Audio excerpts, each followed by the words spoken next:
আমাদেরকে ধরে কিছু পায় না, বলে রক কাটে, আর তো কিছু পায় না। এই রক কাটে কোথায়? খুলনায় জিজ্ঞাসা করে বলে রাজশাহী।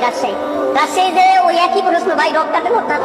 আমরা তেমন সারা দেশ ঘুরি, তো রাজশাহীতে বলে ভাই রক কাটে শিবির। তাই যে কোথায় রক কাটে? বলছে ওই শুনছি দিনাজপুরে কাটে। দিনাজপুরে যে একই প্রশ্ন, কই কাটে রক? বলে ওই চিটাগাঁয়ে কাটে।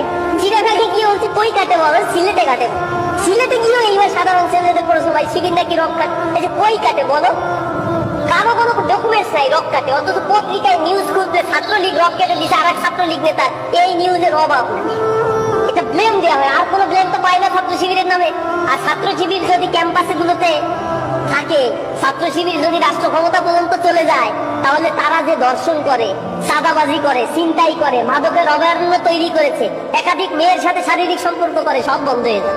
তো অশ্লীলতা ব্যয়পারা করতে পারবে না, এই জন্য ছাত্র শিবিরকে তারা পছন্দও করে, এই জন্য তারা আমাদেরকে শত্রু মনে করে। তবে আমরা তাদেরকে শত্রু মনে করি না। উহারা প্রচার করুক হিংসা বিদ্বেষ আর নিন্দাবাদ, আমরা বলিব সাম্য শান্তি, এক আল্লাহ জিন্দাবাদ। আমরা আল্লাহর প্রশংসা করি, কারো পিছনে লেগে থাকে আমাদের কাজ না। আমাদের কাজ হচ্ছে মানুষকে সুশীতল ইসলামের বাণীর দিকে আহ্বান জানানো। আহ্বান তোমাদেরকে আজকে জানালাম।